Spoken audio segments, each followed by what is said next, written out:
Labą pavakarį, labą vakarą. Čia šiandien vyksta atidarimas ekspozicijos, kur yra dalis dviejų dalykų iškart vienu metu.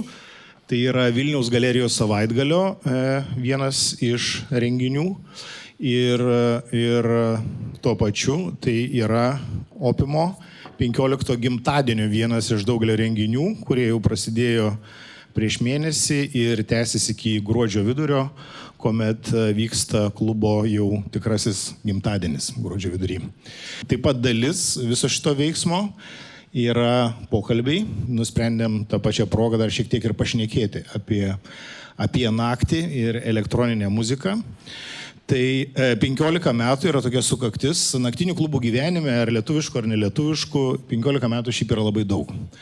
Retas klubas tiek išgyvena ir be didesnių kažkokių tai sukrėtimų. Tai mes kažkaip tą atkarpą įveikėm ir tai yra proga šiek tiek stabtelt ir atsisukti atgal ir kažkaip tai pagalvot, kas čia per tuos metus nuvyko. Ir kai tu pradedi mąstyti, kas čia buvo, tai tau iškart reikia tokio kažkokio konteksto.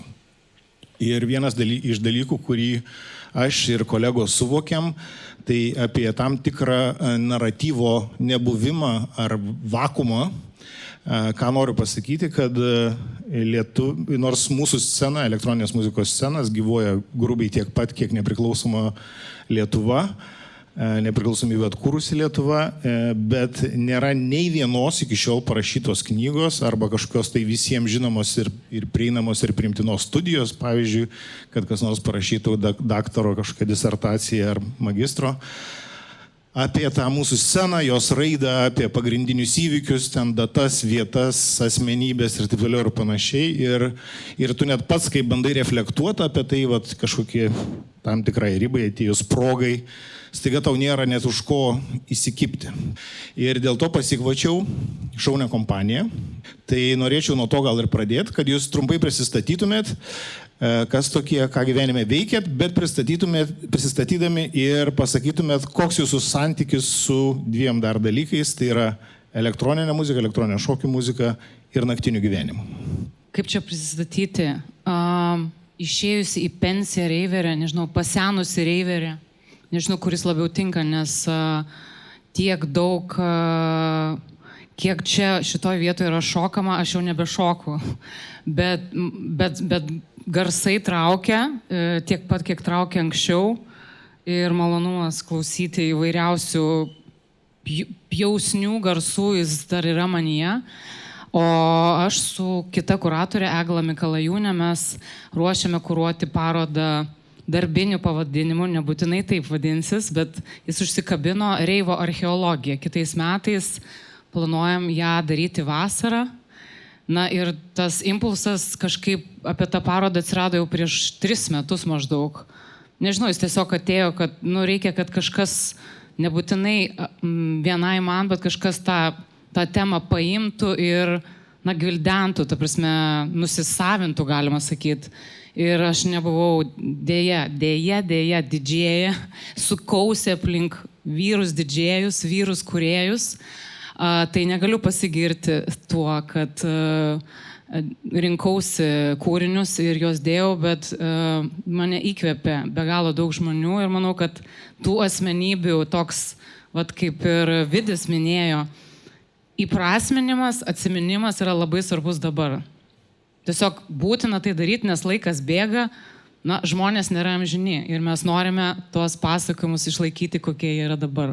Aš esu kūrybininkas ir iš muzikos srities aš mėnraščių 370 rašau albumų apžvalgas, iš to gaunasi nemažai ir elektroninės lietuviškos muzikos aprašau tose apžvalgose ir rašau vis numirštančiam ir prisikeliančiam Facebooko tinklaraščių gintariniai akiniai. O kalbant apie santykį su elektroninė muzika, jis palyginus atsirado pas mane vėlokai, gal kokių buvo 18 metų, bet jis kaip tik sutapo su tuo, kad atėjo vakarietiška šokių muzika būtent į erdves.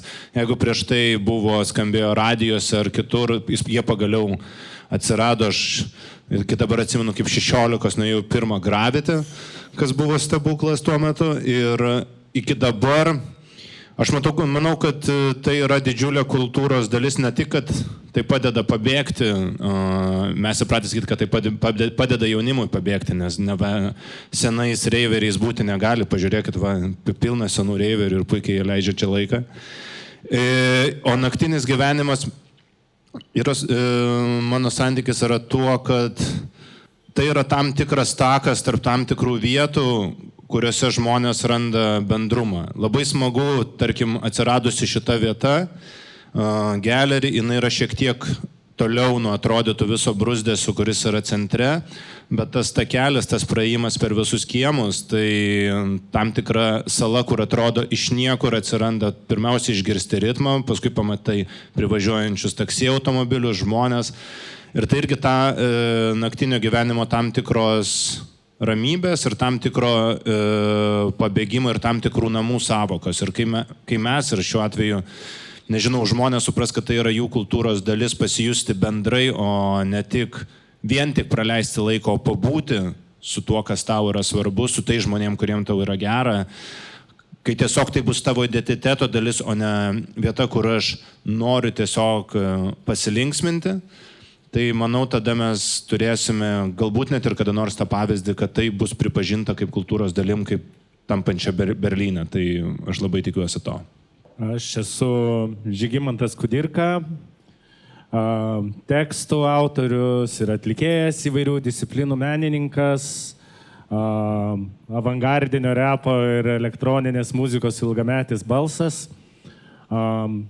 Kalbant apie elektroninę muziką, tai seku aktualijas, seku ieškau keistesnės elektroninės muzikos įvairiuose žanruose ir požanriuose, vedu ir elektroninės muzikos kasmėnesinę laidą Keista Radio Vilnius eteryje. Ir lankausi tiek įvairiuose pasaulyje vykstančiuose festivaliuose, tiek Lietuvoje, ir nepaisant mano ilgametės meilės elektroniniai muzikai, į klubus dažniausiai ateinu pašnekėti. Sveiki, aš esu 14 metų Ore LT redaktorius ir daugumos tekstų autorius. Mano ryšys su elektroninė muzika šiek tiek sutrūkinėjęs pastaruoju metu, nes aktyviausias jis buvo Disco Mafijos ir One Stereo laikais. Kai važiuodavom į kiekvieną jų tūsą, ten tikrai nebūdavo problema nuvažiuoti į Klaipėdą į bariuką, kur One Stereo rengdavo kažkokį pasibuvimą. Dabar klube rečiau būnu, iš tikrųjų labiau mėgstu gal gyvą muziką dėl to. Ir iš tikrųjų sunkoka man būna, aš vis paskaitau, kad šitą nusiskundimą, kad atvažiuoja koks nors atlikėjas iš užsienio ir jis groja, tarkim, ten 4 ryto. Ir visi verkia, kad sunku išbūti. Tai aš įsivaizduoju, jeigu jaunesniems žmonėms sunku, tai man iš vis atrodo, kad gal tada reikia pamiegoti ir ateiti išsimiegojus. Beklausydamas kitų supratau, kad aš neprisistačiau pats. Tai mano vardas yra Vidmantas Čepkauskas, dar žinomas kaip Vidis arba Vy, sceniniais pseudonimais ir kaip draugai mane ir kolegos vadina. Aš esu Gallery ir Opimo ir festivalio Ant bangos ir Ole programos vadovas. Tai aš save šiaip laikau pagal David Mancuso, tokio legendinio New Yorko didžėjaus tradiciją, ir už manimą jis sakė, kad jis yra party host. Tai aš būčiau linkęs manyti, kad aš hostinu žmonės, muziką, idėjas, tiesiog padedu kažkaip tai medijuoti jam visiems susitikti naktį ir panašiai. Grybį jauti už ragų ir visų pirma klausiu Jono ir Domininko, dviejų rašančių žmonių.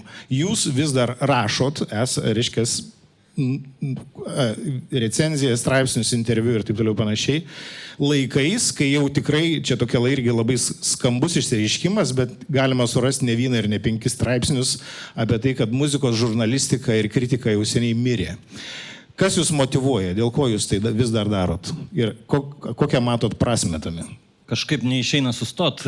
Atrodo, kad tai vis dar svarbu, nes iš vienos pusės tai svarbu, nes kaip ir tu minėjai, kad po, tarkim, 15 metų nelabai kas gali pasakyti, ar tai buvo 2017, ar tai buvo 2015, o gal 2013, labai greit tas visas išsibarsto. Tai rašydamas apie muziką ir ten minėdamas kažkokius įvykius, aš juos, kaip sakyti, segu į tokį kažkokį žemėlapį ir, tarkim, ore pabrausinus galima gan tiksliai pamatyti, kas kada grojo ten, ar kažkas tokio įvyko. Tai nežinau, man įdomu, tai pagrindinė mano varomoji jėga, man atrodo įdomu, žinau, kad keli šimtai kokie žmonių perskaito, tai yra puiku.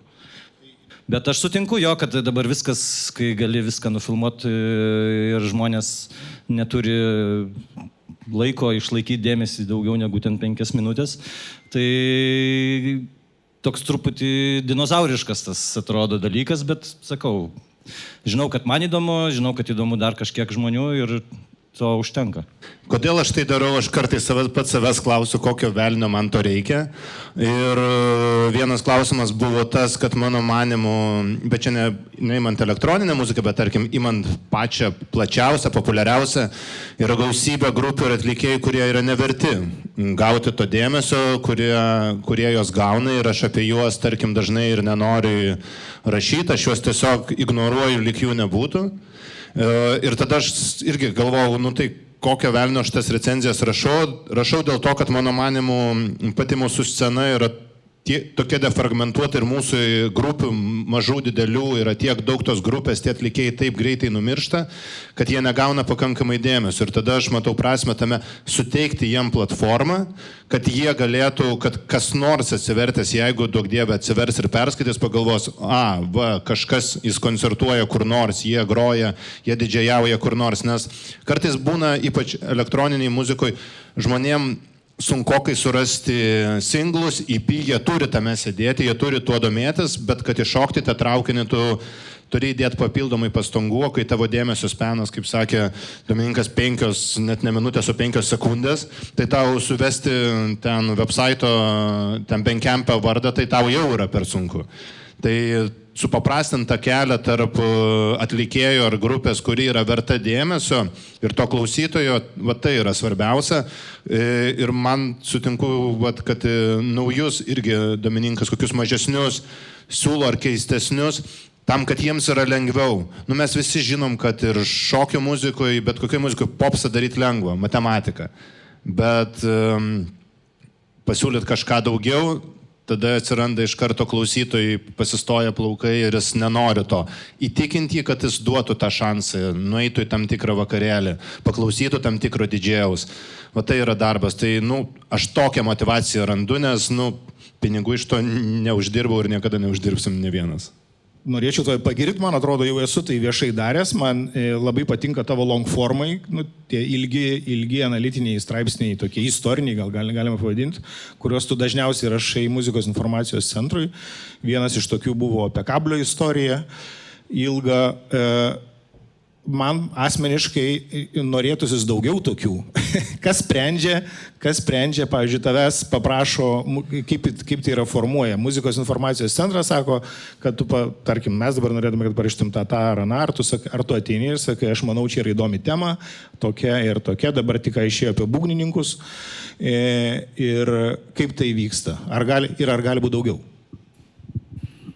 Daugiau gali ir bus, nes dabar Muzikos informacijos centras gavo strateginį finansavimą, tai jie vėl galės vystyti savo tą puslapį, kurį buvo šiek tiek apleidę pastaruoju metu dėl finansinių dalykų. Vyksta taip, kad mes vieni kitiem diskutuodami pasiūlom, kas galėtų būti. Tarkim, buvo karo pradžioj, tai tada kilo mintis parašyti apie muzikinės vietas, kurios veikia bombų slėptuvėse. Tai pasistengiau ten surinkti visos Lietuvos šiaip labai keistų sužinojau dalykų, bet jo, faina buvo apie tas bombekus pasinagrinėti.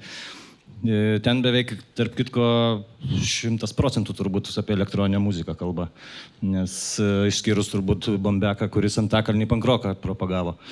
Tai vyksta tokia diskusijų forma iš tikrųjų. Kaip ore atsiranda kartais elektronika, tai tarkim Mantas T parašo, kad jie leidžia naują savo kažkokį leidinį ir ar nepakalbėtumėme su tuo leidinio autoriumi ir dažniausiai padarom. Būna, kad Mantas pats parašo klausimų, aš paredaguoju, praplečiu ir mes taip padarom. Kažkada apie 12 inčų, man atrodo, Opimas inicijavo, žmogus, kuris tuo metu dirbo su komunikacija, dabar neatsimenu. Jisai parašė, ar neįdomu, ir padarėm tokį. Tai tos temos kartais ateina iš šono ir man visai gal gerai, nes jos praplečia mano tokį gan kartais per siaurą ir tik tai gyvą muziką nukreiptą fokusą. Bet nebūna tokio, kad, pavyzdžiui, tu sėdėtum parimęs ant kelmo savo įsivaizduojamo redaktoriaus kelmo ir galvotum, dabar žvelgiu į tą vietinį muzikos laukymę ir gal apie šitą dar neprašyta, apie šitą, ar toks kažkaip planuoji, kaip čia pasakyti, strateguoji, kad, pavyzdžiui, tau atrodytų, kad kažkas yra nenušviesta ir kad reiktų gal truputį apie tai daugiau ar giliau, ar kažką gal paprašyti iš šono, kad kažkas parašytų. Būna, taip aišku, bet pagrindinis fokusas mano tiek ore, tiek Radio Vilnius laidoje yra jauni atlikėjai. Aš stengiuosi. Radio Vilnius aš iš vis kažkaip čia vienu metu nusprendžiau, kad atlikėjai bus tik po vieną kartą, tai dabar jie pradėjo visai taupytis, sakyti, mes dar neįsim ir panašiai. O ore kažkaip norisi jaunus tempt labiau. Toks prie to, kur sakėm, tokio knygnešio, dar metraščio knygnešio prisideda švietėjiškos veiklos biški. Nes man atrodo, jiems yra tai svarbiau, negu eilinį kartą dar pasakyti apie žinomą atlikėją, kad jis išleido 3 albumą ir...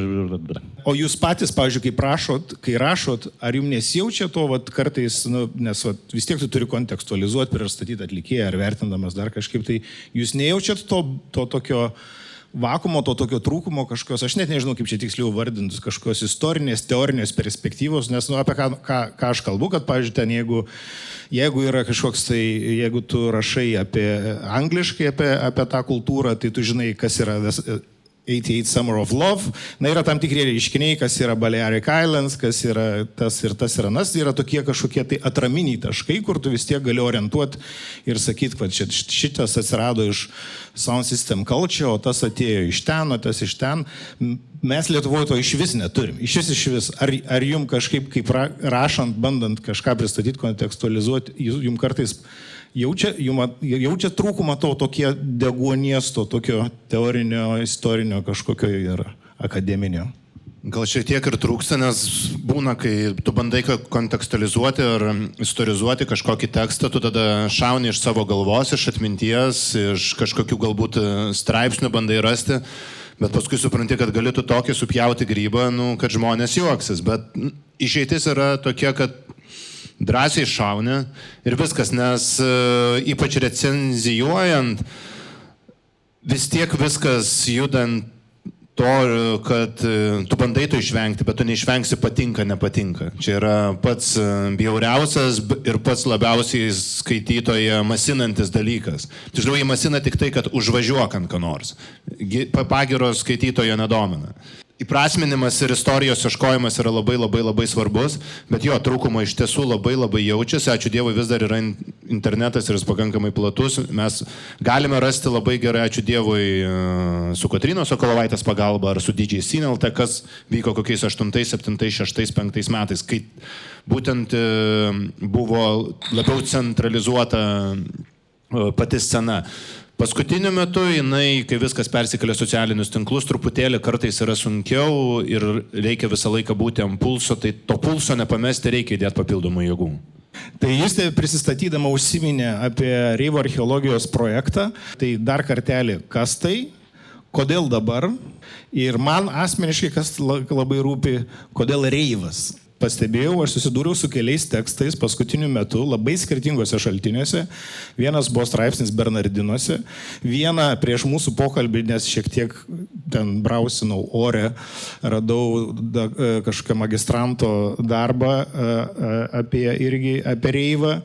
Ir koks tam buvo trečias, kad vienu žodžiu, kad jie, kaip suprantu, visi jauni žmonės rašo Ir jie pateikė tą reivą visiškai be istorinio konteksto ir jis atrodo, kad jis atsirado iš niekur, jie kalba ten apie Didžiąją Britaniją, aišku, kas yra kaip ir teisingai, ten atsirado tas fenomenas, tie antroji meilės vasara panašiai, bet nėra prieš tai nei house ir techno iš Detroito ir Čikagos, nėra nieko, yra tik tais reivas, love paradas ir dar kažką tai ir jiem nieks nei jų tų darbų vadovai universitete, nei redaktoriai, nei dar kažkas tai nepasako, kad čia truputį gal per daug nukabinta iš oro ir dar kažkaip tai.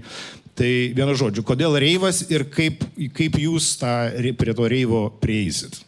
Reivas nesubjektyviai, ta prasme, aš vis tiek esu kuratorė, aš noriu taip ir vadinu, nes aš save vadinau reiverė. Buvo reiverį, ar tu reiverį, ar tu reperį, tu apsispręsk, ar tu punkė. Nes 3 mėnesius kodėl tu čia nėra to identiteto tikslumo, ta prasme 96.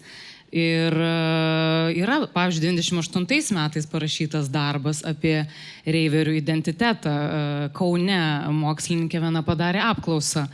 Ir ten būtent yra labai aiškiai matosi, kokia buvo tada identiteto problematika, kad buvo tikrieji reiveriai ir tie, kurie apsimeta, tie, kurie tiesiog eina socializuotis, pasirodyti, pakalbėti ir tada yra tikrieji. Ten taip pat šiek tiek yra nagrinėjama, tarkim, reiverių turtinė padėtis ir ar svarbu, pavyzdžiui, kokia buvo etninė žmogaus kilmė. Labai šiaip įdomus darbas, toks unikalus. 98, sociologinis. Ir 20-ais visiškai nesenai buvo rašytas darbas tokios šveicarės, irgi Kaune. Jis irgi rašė apie reiverių identitetą, bet labiau per festivalius. Jis turbūt tiesiog buvo pritrenkta Lietuvos festivalių scenos ir kas vyksta vasarą. Ir ji tiesiog kalbėjosi su žmonėmis, bet jos darbas yra labiau toksai ezoterinis. Ten labiau yra vos ne per žiūrėjimas į reivą taip plačiau, kaip vos ne dvasinė praktika, bet irgi tą savi-identifikaciją, tokį kaip to žodžio arba to reiverio kaip savęs pristatymą, vartojimą. Nes mes žiūrim labiau plačiau, tas reivas neapima vien kažkokio konkretaus, Berlyno Mayday muzikos stiliaus, bet apima tokį kaip judėjimą, kuris simbolizuoja tą vakarėjimą, perėjimą iš tos posovietinės tokios pilkos, siaubingos nuobodybės į kažkokią tai visišką utopiją. Ir mes parodoje bandom atrasti kažkokius artefaktus ir pokalbius su žmonėm, kurie buvo aktyvus nuo 87 metų. Tai čia, aišku, labai pasitarnausiu ir Kotrynos daromi labai gilus interviu, kurie vadinasi Uždaras vakaras. Visi, kas dar neklausėt, būtinai paklausykit. Tai čia man pačiai toksai šaltinis didžiulis, bet aišku ir mano pačios kelionės į kolūkio fermą Madžiūnai, visiškai tamsiom žiemos naktim autobusu nuo Dailės akademijos ir tie ryšiai, kuriuos tada sukūriau, tiesiog irgi kaip vartotoja to judėjimo. Kaip aš pati buvau Dužių klubo narė, Sigita Saga labai šiaip įdomiai monetizavo ir sukūrė tą bendruomenę ir taip pat naudojo netgi radio stotis reklamuoti savo paties renginius. Čia, aišku, mes dabar galvojam, ten 2015-16 metraštis faina, bet viską galim išgūglinti. Dabar mes su Ringailė Demšytė renkam skrajukus ir dauguma tų skrajukų niekas nežino, ar čia 96, o gal 5, tada tu turi klausti tų žmonių, kurie buvo, bet net ir jie neatsimena, nes yra tik tai data ir tada spėlioji, tas spėliojimas kažkiek, aišku, užtruks. Bet reivas naudojamas iš tikrųjų toks kaip nusivylimas ir kartu žavėjimasis keliom parodom, kurias aš mačiau, jos taip ir vadinosi, pavyzdžiui, Sači galerijoje buvo Londone, man atrodo, 2018 metais liktai Rave Nation vadinosi. Tai ten buvo tokia labiau dokumentinės fotografijos paroda. Aišku, kodėl taip daro UK, ten, kaip sakant, gimė tas reivo, kaip mes suprantam ir tie minimi magistrantai referuoja, bet taip pat buvo kelios parodos, kurios gal buvo sudėtingesnės, pavyzdžiui, Vienoje aš mačiau Muzeum Quartier, kurią kuravo toks žiauriai įdomus šiaip virtualios realybės kuratorius Bogomir Dorianger, bijau pasakyti neteisingai, jisai turi tokį didelį projektą Dance of Urgency. Ir jisai kalba apie ne tik reivą, bet ir šokį kaip apie pasipriešinimo įrankį. Ir jisai, aišku, mes tikiuosi, kad su juo dirbsim ir jis referuoja, pavyzdžiui, dabar jis vyksta į Ukrainą ir Gruziją. Gruzijai bus 10 metų Basjani klubui, tai mes, kas domis irgi, žinot, ką reiškia Basjani klubas, kokia tai yra simbolika. Tai nėra vien tik tai kažkoks malonumas ir melomaniškas domėjimasis, bet dar toksai, na, ir Lietuvoje, manyčiau, irgi tai įmanoma pritaikyti, kad tai yra bendra erdvė, kaip minėjo Jonas, kur, na, įvairios, tarkim, orientacijos žmonės jaučiasi saugiai. Kūniškos kažkokios patirtis, leidžiama tai, kas yra transgressive. Tai vat man norisi ir daugiau lysti tas istorijas ir išpakuoti tai, kas, kaip ir mes apie tai žinom ir kalbam, bet vat tas istorijas kažkokių visiškai beprotiškai entuziastų žmonių, kurie kūrė nuo nulio, fermose, kažkokiose valgyklose ar palėpėse, bet kartu ir to kiekvieno gal dalyvio patirtį pabandyti išpakuoti, bet labiau pasitelkus meno kūrinius netgi. Tai pas mus ne vien bus tų artefaktų ir istorinių tokių, bet metodologija apims ir kvies dalyvauti menininkus. Žygį su tavim apie kiek kitą aspektą norėjau pakalbėti. Buvom pradėję kalbėti apie tekstus ir kontekstus naktyje ir elektroninėje muzikoje ir tu visai nepagalvojęs, šoviai sakai, man tai visai įdomu, kiek žmonės visko prikalba klube ir fone, tai ir tos muzikos, ir po. Tai norėčiau truputį, kad pamoderuotum, kažkaip tai paplėtotum tą temą. Nes vienas iš tokių stereotipų ir stigmų be narkotikų, kas susijęs su naktiniu gyvenimu, tai yra toksai prasmės klausimas. Ar tu matai prasmės, pavyzdžiui, tuose naktiniuose pokalbiuose, to interakcija, ar ten yra kažkokios autentikos, ar ten yra kažkokio tai intelektinio turinio, ar, pavyzdžiui, tave asmeniškai jisai stimuliuoja išėjimas, tavo naktis out, tave intelektualiai stimuliuoja, ar tai yra tiesiog užsimiršimo, ar dar kažką tai pasipasakok. Jo, nu tai vienas dalykas, tai kad visi turime skirtingus filtrus, kaip atsirenkam žmonės, su kuriais bendraujam. Aš pastebėjau, kad nemaža dalim renkuosi į žmonės pagal iškalbą. Man svarbu turėti gerus pašnekovus. Tai vėlgi, jeigu turi kažkokį tai ratą žmonių, kurie turi ką pasakyti, tai tada ir tie pokalbiai vyksta visai įdomių, įgauna pavydalų. Tai viena vertus, nemanau, kad tenais pakilėtos būsenos labai prideda proto, nepaisant to, kad yra manančių, kad beždžionė suvalgė grybą ir virto homo sapiens per naktį. Bet iš tiesų, jeigu tai yra visai intelektualių, įdomių žmonių ratelis, tai jie būdami pakilėti dar įdomiau šneka. Tai čia vienas dalykas. Kitas tai, kad gyvename tokiame nei labai dideliam, bet nei labai mažam mieste, tai turime tokį pažįstamų ratą, kuris yra per didelis, kad su visais palaikytum tokį nuolatinį santykį. Tai tada tas naktinis gyvenimas tampa gera proga pabendrauti ne tik su savo jau tokio užkietėjusio burbulo žmonėmis, bet ir su platesniu lauku. Vėlgi tas bendravimas vyksta ir tai būna dažnai toks vos ne išridenami kauliukai, vis kitoje komplektacijoje susibūrė kompanija, tai todėl ir tos temos nesidubliuoja, nes tai nėra kažkokia ten, kad 5 padruškės visą laiką vaikšto kiekvieną savaitės dieną į tą patį klubą ir išsisemia paskui jau pokalbių temas. Čia jau gali įmaišyti 3 nariai, gali būti tie patys, 2 nauji ir jau tada tai keičia visą pokalbio naratyvą. Tada, kalbant apie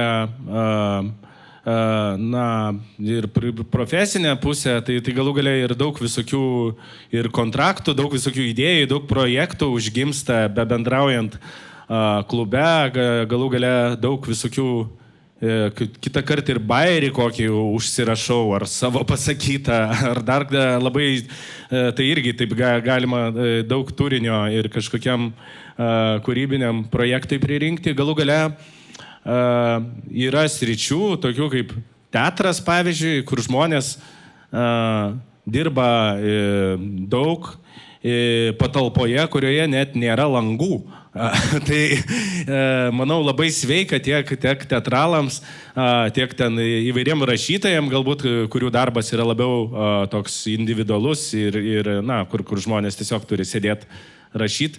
Tai labai sveika išeit pasiganyti į tą patį klubą ir tiesiog, viena vertus atsipalaiduoti, kita vertus irgi, turėti daugiau kažkokių socialinių interakcijų. Tai esu matęs irgi ir žmonių, kas sėdė, ten viena tokia rašytoja sėdėjo ŠMC bare visą laiką kampe ir vis užsirašinėjo svetimus pokalbius, paskui sudėjo gal į 800 puslapių romaną. O jeigu netenkina pašnekovai, tai visą laiką galima, tai darome retai, bet visą laiką galima eiti ir pašokti. Vėlgi pasinaudosiu progą komplimentų išreikšti. Man praėjusiais metais viena iš mėgstamiausių vietinių produkcijų buvo Puikus naujas kūnas. Tavo bendras darbas su Artūru Bumšteinu, taip? Ir jis irgi toksai ganėtinai tarpdisciplininis, apie, net nežinau, posthumanizmą tikriausiai reiktų sakyti. Ar rastum savo galvoj idėjų kūriniui kažkokiam tai sceniniam pastatymui apie naktį ir klubą? Kad turime Lukašo jau 2 spektaklius, kuriuos inspiravo tiek Jukatanas, tiek virš jo esantis Opiumas. Tai jau, ar ten to paties Klimašausko Alfa Vilniuje romane klube vyksta dalis veiksmo. Tai nėra svetimas klubas kaip erdvė menininkams ir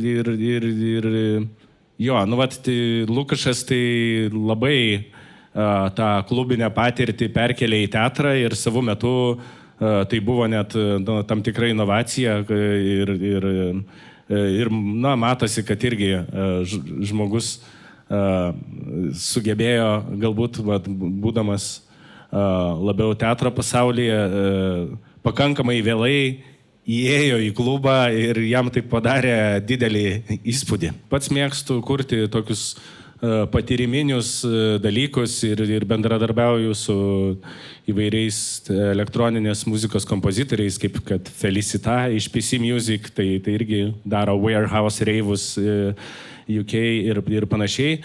Bet jei pažiūrėsim, tai ir šių metų Venecijos bienalėje praktiškai nacionaliniai paviljonai, tai buvo vos ne klubai, klubeliai, ten grojo elektroninė šokių muzika ir tai buvo erdvės, kur nesi stebėtojas paveikslo, o esi tiesiog viduje kūrinio ir nori ten praleisti daugiau laiko. Tai labai irgi šiais metais tas labai jautėsi. Lygiai tas pats ir kine, koks Gaspar Noé, kokie filmai irgi juose yra labai ištęstos scenos, kuriuose nevyksta dialogų, tiesiog nenutraukiamas kameros judesys, muzika ir gan toks abstraktus ir pablūrintas vaizdas, tai visiškai reiverio POV. Tai manau, kad jo, nereikėtų nurašyti klubų tik tai kaip vietos, kur ateina žmonės po visų savo kūrybinių projektų ar darbų atsipalaiduoti ir užsimiršti. Manau, kad klubuose labai irgi nemažai užgimsta idėjų, ar bent jau jo, ta klubinė patirtis, ją paskui daug kas bando pernešti į kitas medijas ir ta, klubas tai vėlgi susideda iš kelių elementų, kurie yra mums labai svarbus. Tai vizuali kultūra, visas mada, muzika ir socialinis dalykas. Tai praktiškai visus šitos dalykus vežčiausi į negyvenamą salą. Turiu tokį klausimą jums. O kai jūs rašot ir tikriausiai dalinate savo tyrimų, kurį atlikot, vienu atveju iš smalsumo labiau, ar dėl to, kad norit tiesiog palaikyti tą, ką jūs mylit? Čia turbūt viens kitam nemaišo iš tikrųjų. Aš asmeniškai nenorėčiau rašyti apie tai, kas man visai nepatinka ir svetima, nebent už didelius pinigus. Bet dažniausiai tai kažkaip tai, kas patinka, tas tu nori tuo dalintis. Paprasčiausiai nepasilikti savo vienam. Kartais, aišku, truputį taip yra tas, kad toks truputį melomano užgniaužimo momentas, čia toks gal senovinis truputį, kad neišplatinti per daug tų savo gerų mėgstamų atlikėjų, nes paskui jie išsiplės ir bus netokie įdomus. Bet čia, jeigu atlikėjas geras, tai jisai vienaip ar kitaip prasisunks kaip vanduo pro bet kokius filtrus ir bus išgirstas. Ir dar būna didžiulis noras, ypač kalbant apie jaunus, nelabai žinomus atlikėjus, kad jiem nesibaigtų tas kuras, tos malkos judėti į priekį. Jie gali padaryti kažką gero, bet publika netreaguoja. Dažnai dėl įvairių aplinkybių nesužino, nepaeina, gal ir jie patys galvoja, va mes čia kuriam meną, jūs ateikite pas mus, kas yra didžiulė klaida. Tai padėti jiems neužgesti. Ir tas smalsumas yra irgi labai stiprus variklis, kad kuo toliau mišką, tuo daugiau medžių. Jeigu kas nors randa, atrodytų jau pavargusiuose žanruose, post žanruose, vis naujos gyvasties, tu tikrai nori pasakyti, kad va, hebra, atsirado tie ir tie. Man truputėlį būtų gal įdomu, kad jūs pasidalintumėt savo mintimis apie scenos ateitį. Nes jeigu minit, kad žurnalistika panašu muzikos šiek tiek miršta, tai ar naktinis gyvenimas nesensta? Kokia dabar situacija ir gal kažkokius matot jau trendus ateities, tai įdomu. O gal net tiesiog savo įsivaizdavimą kažkokį? Čia klausimas vertas konferencijos, iš tikrųjų apie... Jo, tai nes apie scenos ateitį, aš net nežinau, nuo ko pradėti. Tai kad mirė žurnalistika muzikos, tai čia toks nereiškia, kad muzika mirė. Tiesiog iš pradžių dingo žurnalai, paskui pradėjo merdėti ir portalai, ir tai čia ta prasme mirė. Ir scena irgi išgyveno krūvą visokiausių iššūkių. Visais laikais išgyveno, dabar šitam laikmečiui būdingi yra iššūkiai post-covidinė visą tą situaciją, augančios kainos. Kaip visi puikiai žino, čia praeitą vasarą apie 60 festivalių vien Anglijoje, mes visat kalbam, nes jie veda statistiką, mes taip aiškiai nežinom. Tai užsidarinėja klubai, užsidarinėja festivaliai, bet industrija, jeigu paskaičiuosi kokio dydžio yra elektroninės muzikos industrija, tai yra didžiausia bet kada. Aš jau nesimenu, kiek vertinama $1 milijardų industrija. Tai aš nemanau, kad muzika išnyks, tol kol gyvens žmonės, tol bus muzika ir bus vakarėliai. Kad dabar yra iššūkių metas, tai yra faktas, bet aš negalėčiau išburti nei iš kavos, nei iš alaus tirščių. nebent čia kažkas tai turi aiškesnę viziją. Reikia prisiminti, kada vyko didžioji ekonominė krizė ir kiek klubų, renginių, visokios kultūros mirė. Dabar mes minim 15 metų, kaip tik atrodo, kad prieš 15 metų ir buvo ta krizė. Ta prasme, ilgiausias 15 metų klubinis renginys gimė iš, nežinau, iš pelenų, iš nieko. Tai kažkas bus naujo. Tikriausiai su visais bus perkursta, bus susijęs su daug seno, bet kas bus, ačiū Dievui, kad mes nežinom. Migruos, bus reivas vaikam, pavyzdžiui, reivą galima elektroninės muzikos visai neblogos klausyti sporto klube. Tai jinai yra visur dabar, tik tai jinai yra kokios kokybės ir jinai yra atrinkta ir taip toliau, bet jinai tiesiog persmelkus apskritai čia, bet teisingai tu sakei, kad pati industrija jinai didžiulė. Tai mes nekalbam vien apie klubus, bet apskritai, ką mes girdim, nes muzika yra kaip erdvė, tu nepabėgsi nuo jos, neužsikimši ausų. Na ir kitą kartą visai gal ir nebloga tendencija yra tokios decentralizacijos. Tai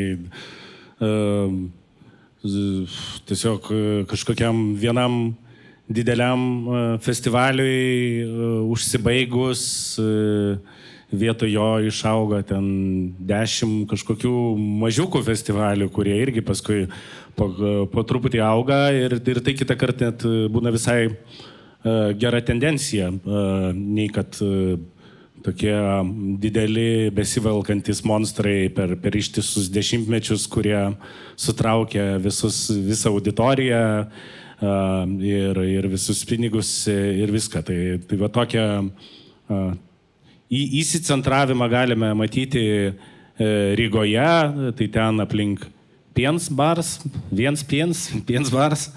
aplink jį susikūrė ten gal dar 7 klubai ir klubeliai ir tai nemaža dalim nudusino toliau nuo to epicentro esančius labiau nišinius, bet iš tiesų įdomius klubus, kurie turėjo ne per didžiausią auditoriją, dabar visi kaip užprogramuoti vos neina į vieną vietą, dabar kalbėjau su Latviju, atsirado Rygoje dar viena vieta, bet irgi tokia jau gravitacijos centras, tai visiškai neišspręstų problemų. Tai klubų atžvilgių, tai man atrodo labai Vilniuje geras padengimas nuo oro uosto iki Konstitucijos prospekto, čia ir Naujamiestis, ir ten Sodas 21, 23, dar kitas galas, tai taip ir Senamiestį yra, tai geras padengimas, tai festivalių atžvilgių, tai irgi norėtųsi tokio gero padengimo, gal festivalių atžvilgių tas padengimas svarbiau ne geografiškai, o kalendoriškai, kad išsimėtytų ir nebūtų tokių tik tai 2 festivalių, į kuriuos visi varo ir dar tą patį savaitgalį jo. Tai jo, gal dar papildant žygį, yra toks populiarus apie elektroninę muziką rašantis blogeris Sean Reynaldo, tai jis tik prasidėjus pandemijai, kai visi sakė, išgelbėkim sceną, tai jis į tokį kalį postą, reiškia, blogo, kur, o ką čia gelbėt? Jis sako, ta scena jau tokia, kokia jinai ir dabar yra, tai tiek komercializuota ir taip toliau ir panašiai. Ir lygiai taip pat, kadangi šią vasarą buvo daug kalbama apie tuos užsidarančius festivalius, jis sako, irgi vėl klausė, tai gal per daug tų festivalių, nes tokie pat line-upai, visi tą patį daro, taip toliau, ir žmonės skundžiasi, kad visur tas pats, visur tie patys artistai, tai čia toksai gyvenimo ciklas. Gal iš tikrųjų reikia dabar užsidaryti kai kuriems festivaliams ir klubams, tam, kad atsidarytų naujai, kad atsirastų naujos idėjos ir kažkokie nauji judėjimai. Tai mūsų laikas kaip ir į pabaigą. Ačiū Justijai, ačiū Jonai, ačiū Žygiui, ačiū Domininkui. Ačiū.